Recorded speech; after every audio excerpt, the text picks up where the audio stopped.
నమస్తే 7 న్యూస్ తెలుగుకి స్వాగతం. వార్తల్లో ముందుగా ముఖ్యాంశాలు. దేవినేని ఉమా కుమారెడ్డి వివాహ వేడుకల్లో తెలంగాణ సీఎం రేవంత్.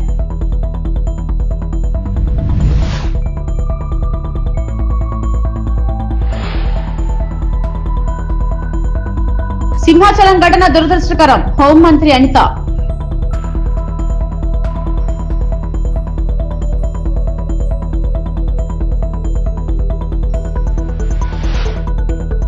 ప్రభుత్వ వైఫల్యంతోనే సింహాచలం దుర్ఘటన, వెల్లంపల్లి.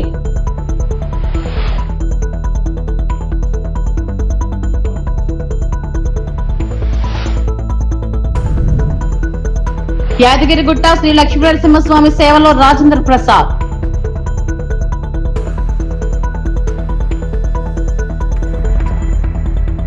సింహాద్రి అప్పన్న స్వామి చంద్రోత్సవంలో గోడకూలి 7 మృతి చెందడం దురదృష్టకరమని ఏపీ హోంమంత్రి అనిత అన్నారు.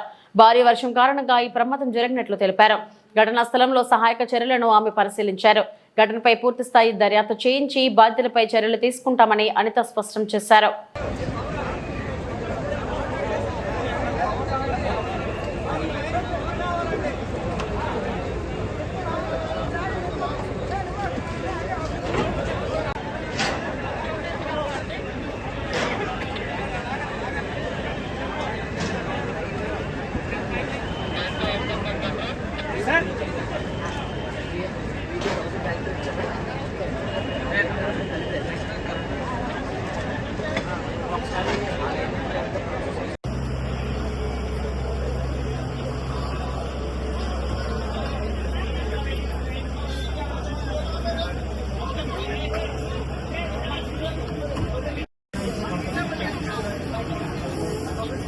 నిజరూప దర్శనం రోజున ఎర్లీ మార్నింగ్ మనకి 2:33 మధ్యలోనే ఇన్సిడెంట్ అనేది జరిగింది. యాక్చువల్గా ఇన్సిడెంట్ కూడా 2 o'clock చాలా హెవీ రైన్ ఒకటి స్టార్ట్ అయింది. అందరికీ తెలుసు, చాలా పెద్ద గాలి దుమారంతో చాలా ఉరుములు మెరుపులతో కూడిన భారీ వర్షం అయితే వచ్చింది. ప్రాథమిక నివేదిక ప్రకారం వర్షం ఏదైతే వచ్చిందో వాటర్ అంతా కూడా ఆ లూజ్ సాయిల్ వాటర్ అంతా కూడా కొంచెం లోపల దిగి ఆ గోడ కూలింది అన్నది ఒక ప్రాథమిక సమాచారం ప్రకారం వచ్చిన నివేదిక. ఇంకా కూలంకషంగా మా వాళ్ళందరూ కూడా సార్ ఎంక్వైరీ చేస్తున్నారు. అట్ ద సేమ్ టైం అక్కడ 300 రూపీస్ క్యూ లైన్ ఉంది. ఆ క్యూ లైన్ అక్కడ జస్ట్ కరువు ఉంటుంది అనమాట. అంతవరకు అంత హెవీ క్రౌడ్ కూడా లేరు. ఫస్ట్ కరువు మూలాన ఒక జస్ట్ కొంచెం క్రౌడ్ అక్కడ ఉన్నారు. అది మూవ్ అవుతూనే ఉన్నారు. ఎక్కడ కూడా మనకి ఆగిపోవడం కానీ అంటూ ఏం లేదు. చాలా అన్ఫార్చునేట్ థింగ్, ఆ గోడ పడిపోవడం వలన సుమారుగా 7 ప్రాణాలు కోల్పోవడం జరిగింది. అందులో 4 పురుషులు ఉన్నారు, 3 స్త్రీలు ఉన్నారు. ఇంకా మిగతా రెస్క్యూ ఆపరేషన్స్ కూడా జరుగుతున్నాయి. ఈ సంఘటన జరిగినది అని తెలిసిన వెంటనే ఇమీడియట్గా ఎస్డిఆర్ఎఫ్ బృందాలు, ఫైర్ డిపార్ట్మెంట్, పోలీస్ డిపార్ట్మెంట్, అదేవిధంగా ఇక్కడ పనిచేస్తున్న వాలంటీర్స్ చిన్నపిల్లలైనా వాళ్ళకి చేతులైతే దండం పెట్టాలి. నిజంగా వాలంటీర్స్ అయితే ఇమీడియట్గా కొంతమందిని బయటకు తీసుకొచ్చి అప్పటికప్పుడు హాస్పిటల్ కూడా తరలించారు. ఎన్డీఆర్ఎఫ్ టీం కూడా ఆన్బోర్డ్ అయింది. ఎన్డీఆర్ఎఫ్ టీములు 2, ఎస్డిఆర్ఎఫ్ టీంలో ఒక 2, fire department and police department అందరూ కలిసి రెస్క్యూ ఆపరేషన్స్ కూడా చేస్తున్నారు. మొత్తం అంతా క్లియర్ చేస్తున్నారు అందరూ కూడా. నిజంగా చనిపోయిన వాళ్ళ కుటుంబాలందరికీ కూడా ప్రగాఢమైన సంతాపం తెలియజేసుకుంటున్నాం. గవర్నమెంట్ తరఫున కూడా మ్యాక్సిమం అన్ని ప్రికాషన్స్ తీసుకున్నాం. కేవలం ఈ భారీ వర్షము అదేవిధంగా ఈ గాలి దుమారం వల్ల మ్యాక్సిమం జరిగిన ఇన్సిడెంట్, ఇది ఒక యాక్సిడెంట్. దయచేసి ఇంకా ఫర్దర్గా డీటెయిల్స్ అన్ని వస్తాయి. అన్ని యాంగిల్స్ నుండి మేము దర్యాప్తు చెప్తామండి. ఇది ఏ టైంలో కన్స్ట్రక్ట్ జరిగింది, ఏ స్కీమ్లో కన్స్ట్రక్ట్ జరిగింది, ఎవరు కాంట్రాక్టరు, ఎవరు ఇంజనీరు, ఎవరు క్వాలిటీ కంట్రోల్ ఎవరు చేశారు, ఎవ్రీథింగ్ మేము ఇందులో ఎంక్వైరీ చేసుకుంటాం. ఎందుకంటే ఇక్కడ ప్రాణాలు కోల్పోయారు, ఈజీగా వదిలేయాల్సిన అవసరం ఏం లేదు. ఇందులో గవర్నమెంట్ కూడా చాలా సీరియస్గా ఉంది. అన్ని కోణాల్లో నుంచి కూడా మేము విచారణ జరుపుతాం. ఎవరైతే బాధ్యులు ఉన్నారో బాధ్యులు కఠినంగా శిక్షించే ప్రక్రియ గవర్నమెంట్. ఇప్పుడు ఇంకా మేము ఐడెంటిఫై చేసుకుంటున్నాం. కంపల్సరీగా గవర్నమెంట్ నుంచి వాళ్ళు ఇంజురీస్ అరౌండ్ ఒక 3 మెంబర్స్ అనిపిస్తున్నారు. ఇంకా మనకి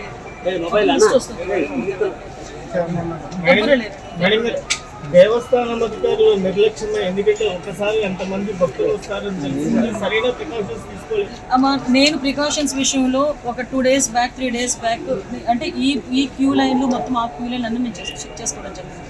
ఇది అన్ఫార్చునేట్ థింగ్. అక్కడ గోడ ఉంది, గోడ ఉంది. ఆ గోడ పిల్లర్తో కట్టాడా, సిమెంట్తో కట్టాడా, బ్రిక్తో కట్టాడా అన్నది ఎవరు కూడా మేము చూసుకోవడానికి. కానీ విషయం ఏంటవుతుందంటే అక్కడ విపరీతంగా వర్షం పడింది. మీకు తెలుసు, మీరు ఆ టైంలో ఉన్నారు. నేను కూడా వర్షంలో తడుచుకునే దర్శనం చేసుకుని వచ్చాను. నేనే కాదు, పట్టు వస్త్రాలు సమర్పించడానికి వచ్చిన రెవెన్యూ మినిస్టర్ గారు కూడా వర్షంలో తడుచుకుని వెళ్ళారు. భారీ వర్షం తడుచుకుని వెళ్ళాము. ఈ వర్షం నేను దర్శనం చేసుకుని బయటకు వచ్చాను. ఇలా ఇన్ఫర్మేషన్ వచ్చింది గోడ కూలిందని. 1 or 2 ఇంజురీస్ అన్నారు. అయినప్పటికీ కూడా నేను వచ్చి చూస్తానని చెప్పి నేను పుట్అవుట్ వచ్చాను. అప్పటి నుంచి ఇప్పటి వరకు మేము ఇక్కడే ఉండడం జరిగింది. అంటే ఎక్కడ కూడా రెస్క్యూ ఆపరేషన్స్లో కానీ నిర్లక్ష్యం వహించడం కానీ ఎక్కడ కూడా నేను చేయలేదు. ఇమీడియట్గా క్షతగాతులు ఎవరైతే ఉన్నారో వాళ్ళందరినీ కూడా హాస్పిటల్కి తీసుకెళ్ళి మేము పంపించడం జరిగింది. మిగతా రెస్క్యూ ఆపరేషన్స్ కూడా జరుగుతున్నాయి. ప్లీజ్ మిగతా అన్ని కార్యక్రమాలు చూసుకోవాలి. మాజీ మంత్రి దేవినేని ఉమామహేశ్వరరావు కుమారుడి వివాహ వేడుకలో తెలంగాణ సీఎం రేవంత్ రెడ్డి పాల్గొన్నారు. నూతన వధూవరులు నిహార్ సాయి నర్మదను ఆశీర్వదించారు. వివాహ వేడుకల్లో నారా భువనేశ్వరి, మంత్రి లోకేష్ సహా పలువురు మంత్రులు, రాజకీయ ప్రముఖులు పాల్గొన్నారు. ముందుగా వివాహ వేడుకల్లో పాల్గొనేందుకు విజయవాడ చేరుకున్న రేవంత్ కు మంత్రులు పయ్యావుల కేశవ్, నిమ్మల రామానాయుడు, బీసీ జనార్దన్ రెడ్డి, మచిలీపట్నం ఎంపీ వల్లభనేని బాలశౌరి స్వాగతం పలికారు.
గుంటూరు జిల్లా తెలుగుదేశం పార్టీ కార్యాలయంలో ప్రతిపాడు నియోజకవర్గ కూటమి పార్టీల నాయకులు, కార్యకర్తల సమావేశంలో మంత్రి ఆర్ నిమ్మల రామానాయుడు పాల్గొనడం జరిగింది.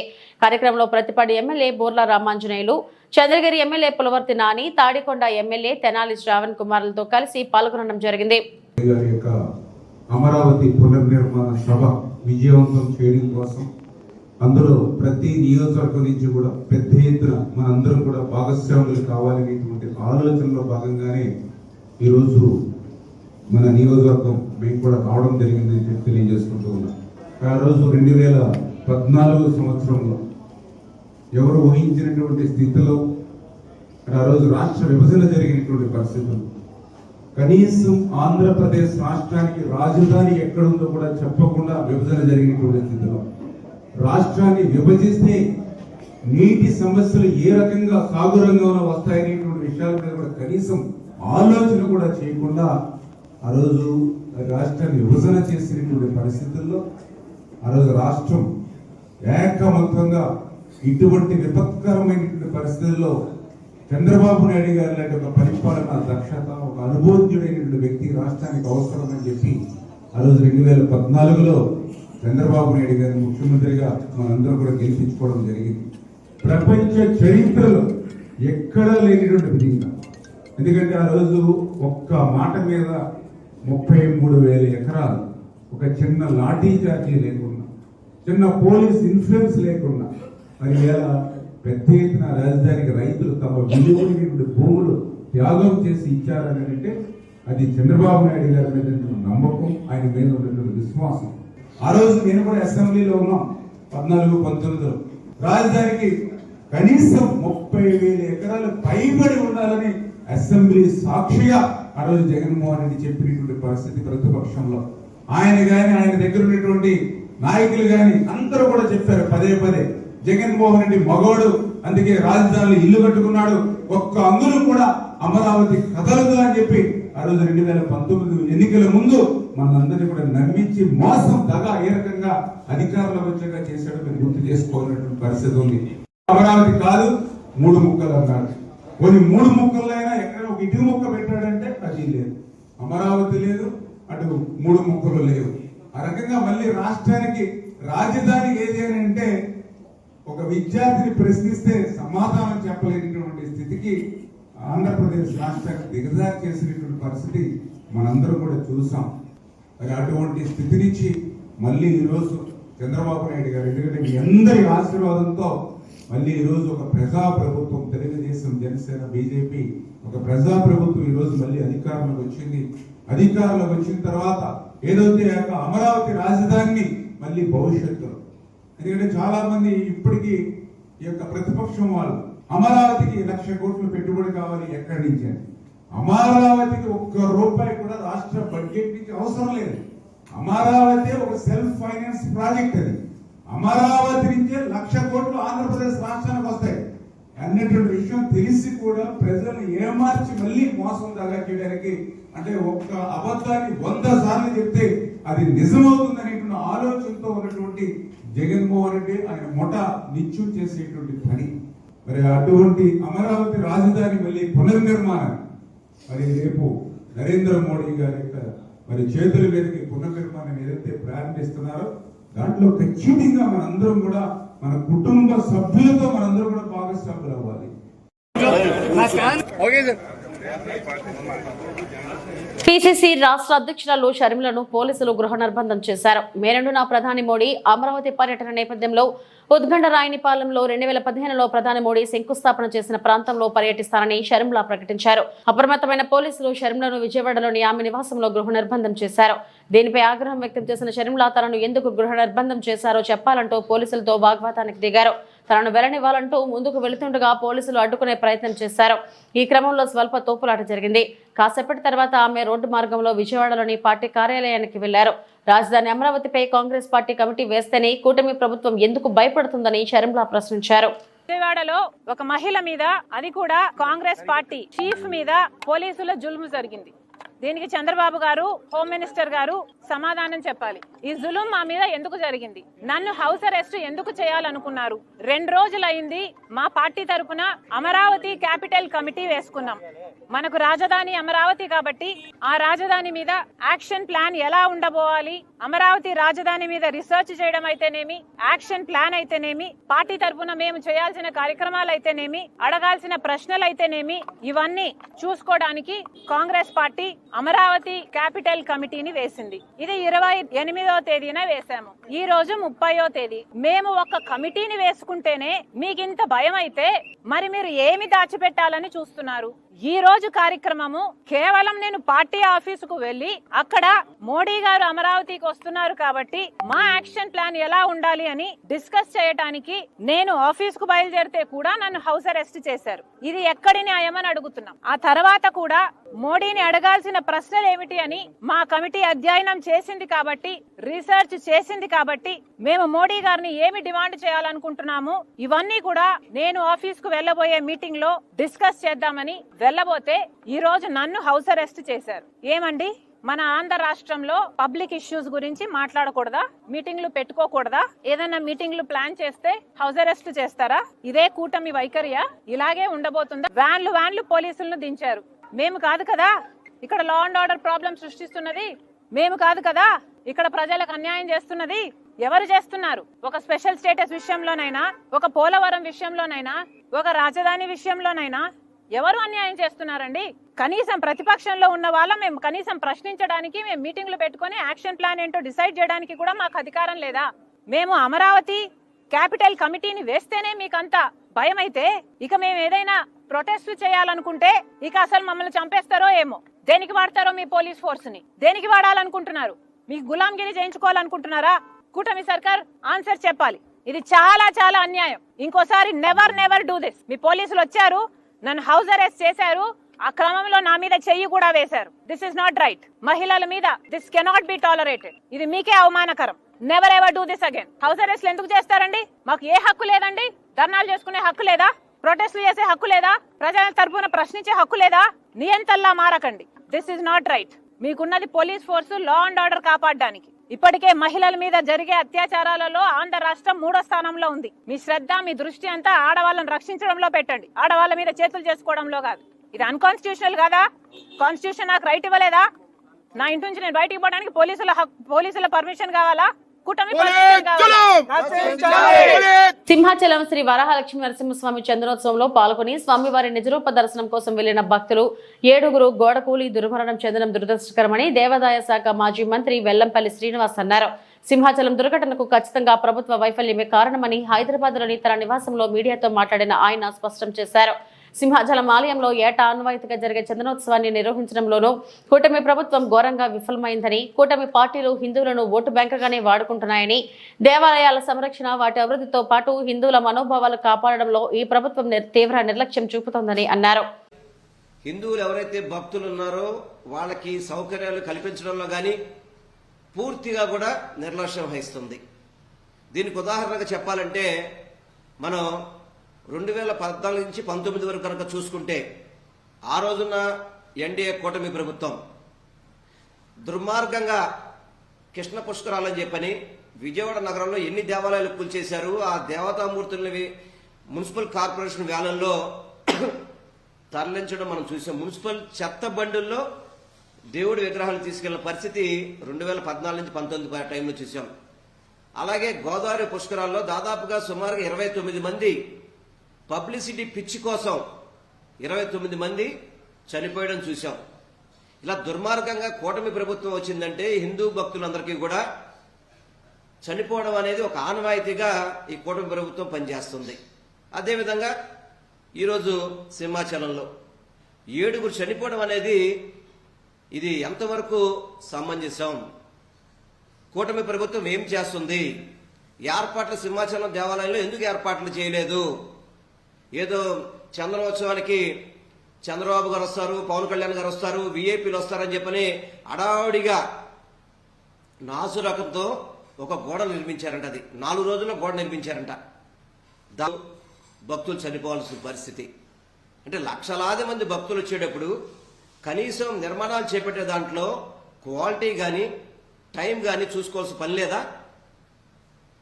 లేదా అంటున్నా. వీళ్ళు చంద్రోత్సవం మీటింగుల్లో చేసేది ఏంటంటే రివ్యూ మీటింగ్ ఒకసారి జరిగింది.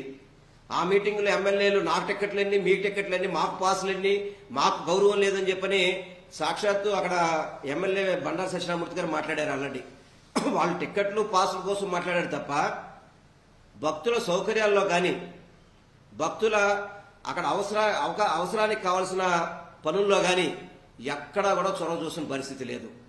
హోమ్ మినిస్టర్ అదే జిల్లాలో ఉంటారు. అదేవిధంగా మన ఎవరో రెవెన్యూ మినిస్టర్ గారు ఉన్నారంట అక్కడ. మరి ఎండోమెంట్ మినిస్టర్ గారు వెళ్ళారో వెళ్ళలేదో తెలియదు. కనీసం అక్కడ మహిళలు చెప్తున్నారు, ఈరోజు టీవీలో చూస్తుంటే మనకు అర్థమవుతుంది, కనీసం బాత్రూమ్ సౌకర్యాలు కూడా ఏర్పాటు చేయలేదు ఈ కూటమి ప్రభుత్వం అనేది అక్కడున్న భక్తుల నుంచి వచ్చిన ఆవేదన. ఇందులో ఏదో అపచారం జరిగిందని మాత్రం మాకు అర్థమవుతుంది. డెఫినెట్ గా ఈ కూటమి ప్రభుత్వం దేవాలయాల దాంట్లో కానీ హిందూ దేవుళ్లలో కానీ హిందూ భక్తుల్లో ఏదో అపచారం జరుగుతుందని మాత్రం అర్థమవుతుంది. ఎందుకంటే మొన్న ముక్కోటినాడు దాదాపు 4 నెలల వస్తుంది ఇంచుమించుగా. ఎప్పుడు కూడా తిరుపతి చరిత్రలో ఎప్పుడైనా తిరుపతి చరిత్రలో 6 చనిపోయిన పరిస్థితి చూసామా? 6 చనిపోయారు. దాదాపు 40 మంది పైన పడి వాళ్ళందరికీ కూడా వివిధ రకాలుగా ఇబ్బందులు పడి వాళ్ళ ప్రాణాలు ఏం కోల్పోలేదు. అది వచ్చినప్పుడు కూడా కనీసం ఈ సింహాచలం చంద్రోత్సవానికి మనం బాధ్యత తీసుకోవాలని చెప్పని కనీసం కూటమి ప్రభుత్వం చర్యలు తీసుకోకపోవడం చాలా బాధాకరం. నేను గౌరవ డిప్యూటీ సీఎం గారిని మీ ద్వారా కోరుకుంటున్నాను, జరగని అపచారానికి మీరు దీక్షలు చేశారు, చాలా బాగానే పని దీక్షలు చేశారు. అది జరిగిందా జరగలేదో వెంకటేశ్వర స్వామి ఆ కోర్టులో తీర్పులు చెప్తాయి. కానీ ఇప్పుడు జరిగిన అపచారాలు టీటీడీలో 6 చనిపోయారు, సింహాచలంలో ఇప్పటికి 7 చనిపోయారు. ఇప్పుడు చేయాలి మీరు దీక్షలు, ఇప్పుడు చేయాలి మీరు సంప్రోక్షణలు. తెలంగాణలోని ప్రముఖ పుణ్యక్షేత్రం యాదగిరిగుట్ట శ్రీ లక్ష్మీ నరసింహస్వామి ఆలయాన్ని ప్రముఖ సినీ నటుడు రాజేంద్ర ప్రసాద్ దర్శించుకున్నారు. ఆలయ సిబ్బంది ఆయనకు స్వాగతం పలికి దర్శన ఏర్పాట్లు చేశారు. స్వామివారి సువర్ణ పుష్పార్చన పూజలో రాజేంద్ర ప్రసాద్ పాల్గొన్నారు. అనంతరం అర్చకులు వేదాశీర్వచనం చేసి తీర్థ ప్రసాదాలు అందజేశారు.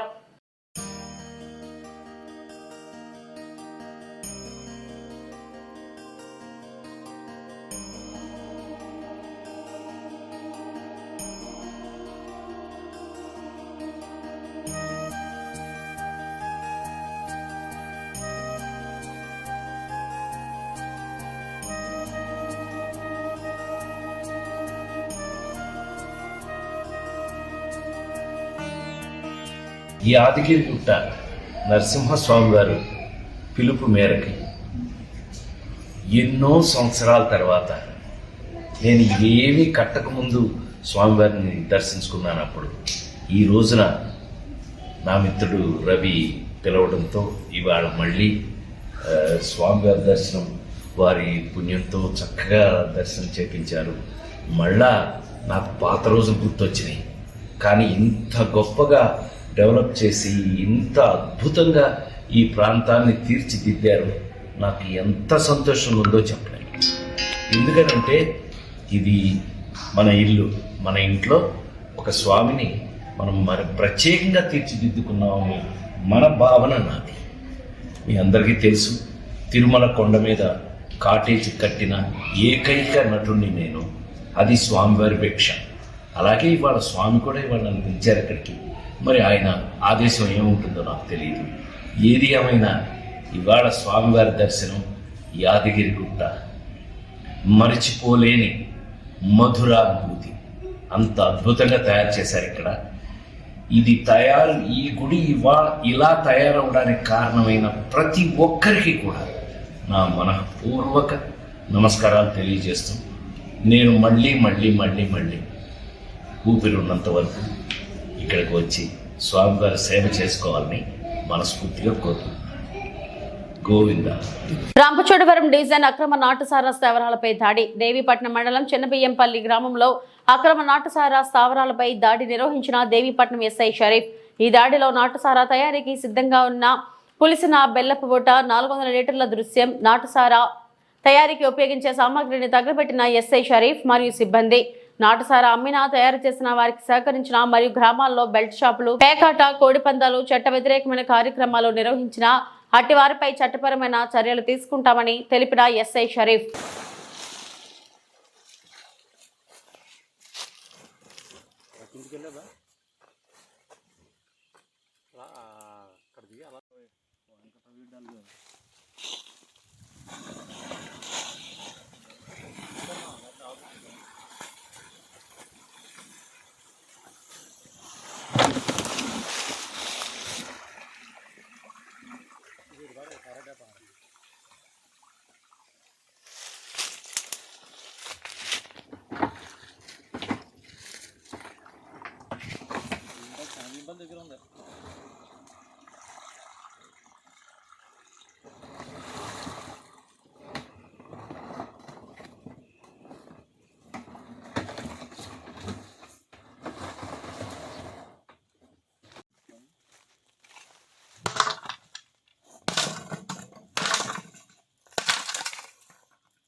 నేను మీ దేవీపట్నం ఎస్ఐ షరీఫ్ని.